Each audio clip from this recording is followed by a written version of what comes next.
Alright, I'm going to show you how to remove a record player from a console or a cabinet.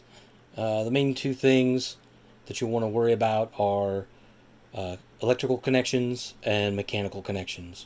We're going to start with the mechanical. These have two shipping screws. There's one here and one in the back corner here. These are originally to prevent it from bouncing too much during shipping in transit to box stores or whatever. You can actually loosen these screws and they will compress a spring that takes the bounce out of the turntable. You'll notice a big difference. This front one hasn't been tightened. It's got a lot more play in it. First thing you'll want to do is make sure that these are all the way in. As close to flush as you can get. You don't have to over tighten it. Just finger tight is fine. That one's good. This one's good.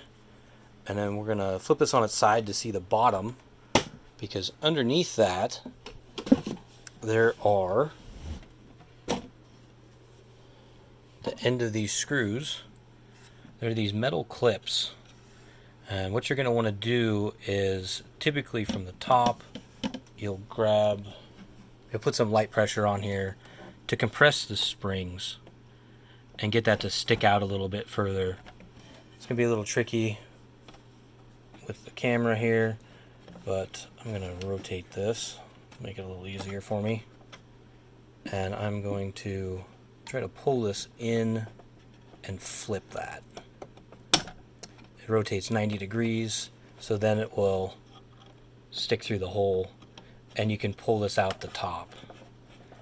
Now, to get to this, for most consoles, you want to take the back of the console off. There's probably a bunch of screws, and then you'll try to reach up underneath there and flip them. That one there is going to be near the back, and the other one up here in the front corner. I'm not going to flip this one because this is on its side, but you get the idea. And then the other part is electrical connectors. This is a stand-alone unit, so it has a regular power cord. A lot of times what you'll see, at least on this, a Garrard type unit, is one of these Molex connectors for power, and it should just unplug. The other part would be this. The Molex is your power. The other part is audio for the RCAs, and you'll probably just see something like this. Hopefully none of this is soldered in. But this is pretty much how a lot of mechanical turntables are connected and mounted into cabinets and consoles. It's this way with Zenith, Voice of Music, anything with a Garrard turntable, and probably a bunch of others. It's the first thing to look for if you're not sure on your particular console.